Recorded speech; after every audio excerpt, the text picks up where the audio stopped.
तो hi dear student, कैसे हैं आप लोग। उम्मीद करते हैं अच्छे होंगे। जैसा कि आप लोग जानते हैं कि हम लोग जो है साइंस का जो है बायोलॉजी जो है बायोलॉजी का ऑब्जेक्टिव क्वेश्चन हम लोग कर रहे थे, वो ख़त्म हो चुका है।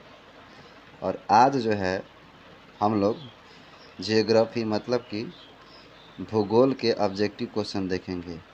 तो चलिए स्टार्ट करते हैं। नंबर 1, कोयला, जिससे हम लोग भोजन भट्टियों में इसका इस्तेमाल करते हैं या भोजन बनाने के लिए भी इस्तेमाल करते हैं आंच लगाकर। तो पूछा है कि कोयला किस प्रकार का संसाधन है। जवाब बताया जाए बच्चों। जी, कोयला जो है, कौन सा आंसर होगा? कोयला अनवीकरणीय जो है संसाधन में आता है। ठीक, तो A is the right answer. Next, आगे भागते हैं। अगला सवाल है दूसरा, सौर ऊर्जा निम्नलिखित में से कौन सा संसाधन है? सौर ऊर्जा जो है निम्नलिखित में से कौन सा संसाधन है? बताइए आंसर। तो इसका जो आंसर हो जाएगा पुनः पूर्ति योग्य। पुनः पूर्ति योग्य का मतलब जिसे बार बार प्राप्त किया जा सके। सौर जो ऊर्जा होती है, जैसे सोलर प्लेट लगते हैं, तो सोलर प्लेट लगता है तो हम लोग रोज़ ना उसका इस्तेमाल करते हैं सोलर प्लेट का। यानी एक बार यूज करने के बाद दोबारा भी उसका इस्तेमाल किया जा सकता है। उसी को कहते हैं पुनः पूर्ति योग्य, मतलब कि बार बार हमारी इच्छाओं को पूर्ति करता है। ठीक, आगे भागते हैं। तीसरा क्वेश्चन दिया है तट रेखा से कितने किलोमीटर क्षेत्र की सीमा अपवर्जक आर्थिक, यहाँ पे है थोड़ा सा कट गया, आर्थिक क्षेत्र कहलाते हैं। थोड़ा सा इसको हम इधर कर लेते हैं। ठीक है, इसको थोड़ा सा जूम करेंगे और जूम करेंगे, ये देखिए आ गया। ठीक, तो तट रेखा से कितना किलोमीटर क्षेत्र की सीमा अपवर्जक आर्थिक क्षेत्र कहलाते हैं? जल्दी से आंसर बताएंगे बच्चा लोग। जी हाँ, इसका जो आंसर हो जाएगा 200 किलोमीटर। ठीक, तो B is the right answer. आगे अगला सवाल दिया हुआ है डाकू की अर्थव्यवस्था का संबंध है। मतलब कि डाकू जो है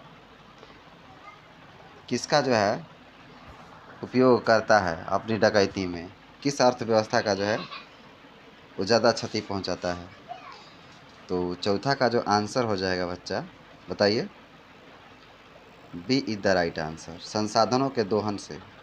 मतलब कि जो हमारे पास संसाधन अवेलेबल हैं हमारे घर परिवार में या कहीं भी हो संसाधन हमारे, तो डाकू लोग क्या करता है उसको जो है चोरी कर लेता है। ठीक, रोबरी जो है कहते हैं उसको, चोरी कर लेता है, संसाधनों का विदोहन करता है, मतलब नाश करता है उसको। हमारे पैसा है चुरा कर लेकर चला गया। ठीक, पांचवा क्वेश्चन देखते हैं। पांचवा क्वेश्चन क्या है, तो थोड़ा सा छोटा कर लेंगे।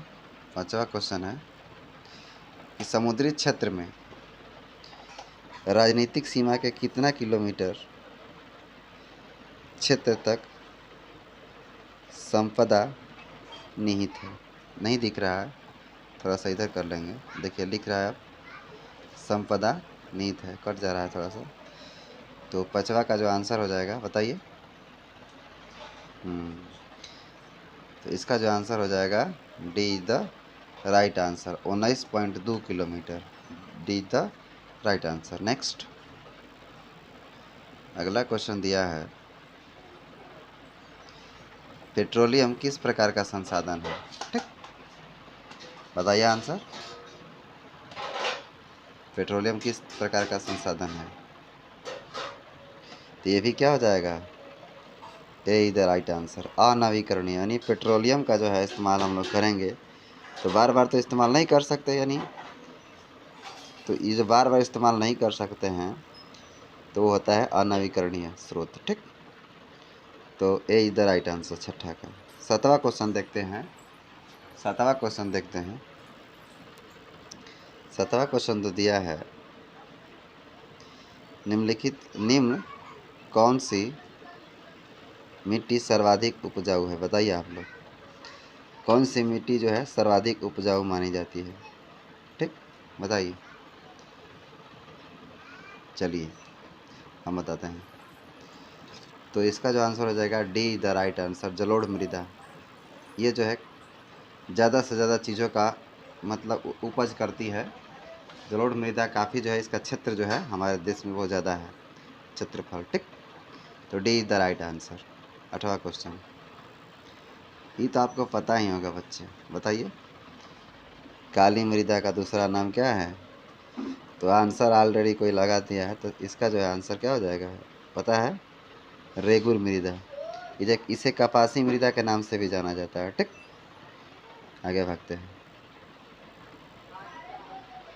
अगला क्वेश्चन है, मरुस्थलीय मृदा का विस्तार निम्न में से कहाँ है? तो आप सबको पता है कि मरुस्थल कहाँ पाए जाते हैं? बताइए आंसर आप लोग।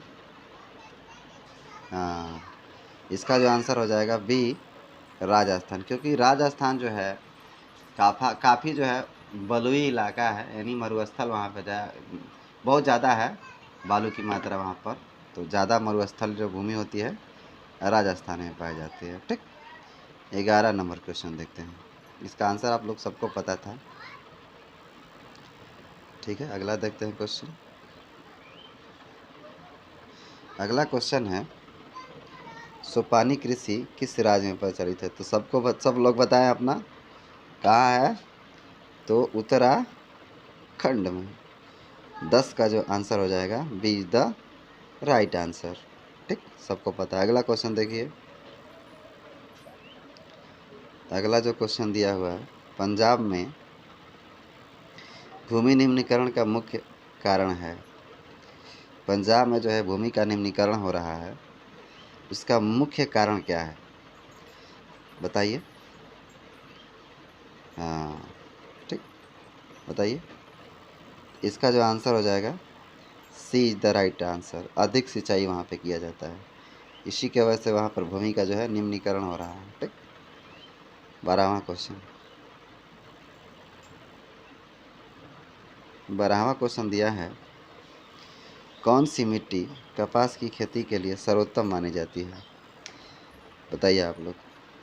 तो आप सबको पता है कि कपास की खेती जो है किस पे होता है? तो रेंगुर मृदा पे, जिसे कपासी मृदा भी कहा जाता है। यानी काली मृदा जो है, काली मृदा का ही नाम दूसरा है रेंगुर मृदा। तो इसका जो आंसर हो जाएगा C is the right answer. ठीक, अगला सवाल। 13 नंबर क्वेश्चन दिया हुआ है, भारत में कितने करोड़ हेक्टेयर भूमि का क्षरण हो चुका है, मतलब कि क्षय हो चुका है? ठीक, तो 13 का जो आंसर हो जाएगा, बताइए। तो क्षय कितना हुआ है? 13 करोड़ हेक्टेयर भूमि जो है क्षरण हो चुका है, मतलब कि क्षय हो चुका है इतना भूमि। ठीक, लाइट कट गया। 14वां क्वेश्चन को देखते हैं। 14 क्वेश्चन है, बताइए आप लोग। मेढक के प्रजनन को नष्ट करने वाला रसायन कौन सा है? मेढक जो प्रजनन करता है और बढ़ाता है अपनी प्रजाति को, उसको नष्ट करने वाला रसायन कौन है? ठीक, तो आप सबको पता है, बताइए। तो इसका जो आंसर हो जाएगा C is the right answer, एड्रीन। ठीक, एड्रीन जो होता है एक तरह का केमिकल होता है जो मेढक के प्रजनन को नष्ट कर देता है। ठीक, नेक्स्ट। अगला क्वेश्चन दिया हुआ है, देश के बांधों को किसने भारत का मंदिर कहा था? बता चुके हैं आपको लोगों को, बताइए बच्चे। हाँ, तो पंडित जवाहरलाल नेहरू ने जो है देश में बांधों को, जो डैम बनाया जाता है, उसको भारत का मंदिर कहा है, क्योंकि बहुत सारा लाभ मिलता है डैम बनाने के बाद। ठीक, तो D is the right answer. अगला क्वेश्चन, कुल जल का कितना प्रतिशत भाग महासागरों में निहित है। यहाँ पर देखिए आंसर बताइए आप लोग क्या होगा। देखिए यहाँ पर थोड़ा सा फॉल्ट हुआ है प्रिंट करने वालों से, इसका आंसर यही होगा, लेकिन ये जो है ये 96.5% होता है, ठीक है। लेकिन यहाँ पर 6 कर दिया है, यहाँ पे कहीं भी 96.5 नहीं दिया है, इसीलिए इसका जो आंसर हो जाएगा 96.6, क्योंकि उससे काफ़ी नज़दीक का डिजिट है, ठीक। अगर 96.5 देता है कहीं पे तो इसका जो आंसर हो जाता है, ठीक। तो इसका जो कौन सा आंसर होगा 16 का, C is the right answer. Next question देखिए, बृहत क्षेत्र में जल की उपस्थिति के कारण ही पृथ्वी को कहते हैं क्या, क्या कहते हैं बताइए क्या, तो नीला ग्रह, ठीक। जल की उपस्थिति के कारण पृथ्वी को नीला ग्रह कहा जाता है। वो कहा गया है ना, हम है नीले, पति है पीले, शुक्र बहन चमकीली है, और शनि है काला लाल है मंगल, और वरुण पर क्या है हरियाली है, ठीक। तो हम है नीले, मतलब कि पृथ्वी नीली है, ठीक। पृथ्वी पर ही ना हम लोग रहते हैं। आगे भागते हैं, 18 नंबर क्वेश्चन देखते हैं। बिहार में अति जल दोहन से किस तत्व का, बिहार में अति जल दोहन से किस तत्व का संकेंद्रण बढ़ा है, ठीक। तो बताइए आप लोग आंसर बताइए,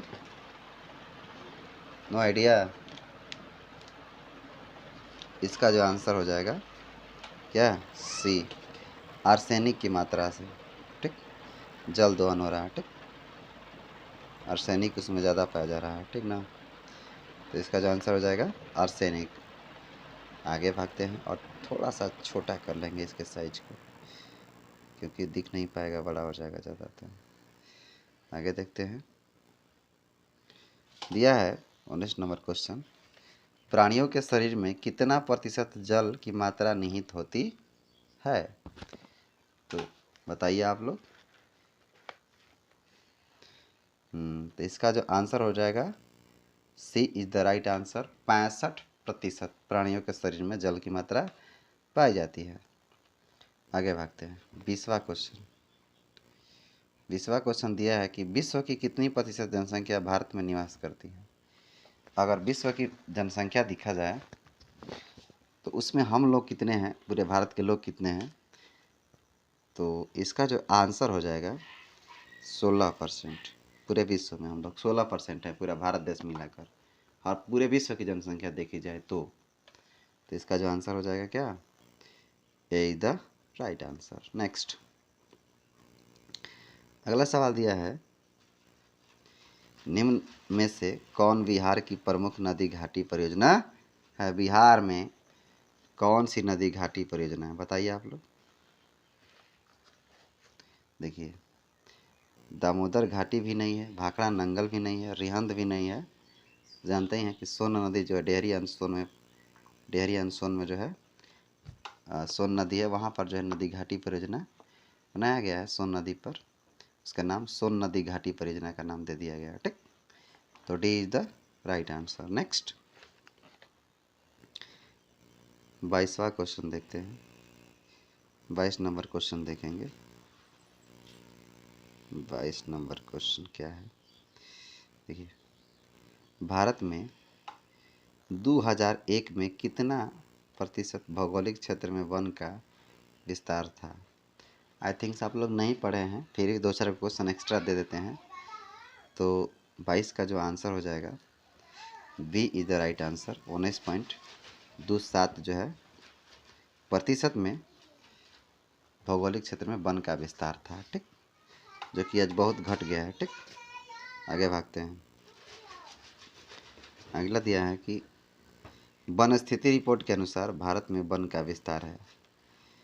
तो वन का विस्तार कितना प्रतिशत है भौगोलिक क्षेत्र में, ठीक।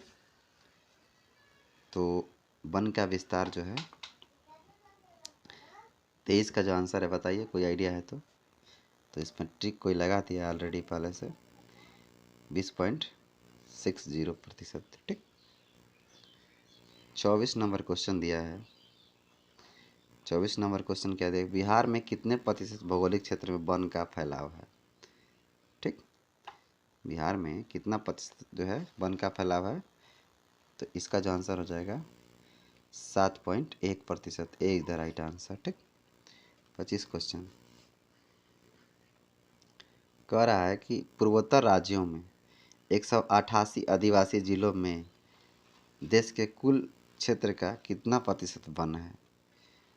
तो इसका जो आंसर हो जाएगा D is the right answer, 60.11%। देख लीजिए, हटा देता हूँ, देखिए 60.11%।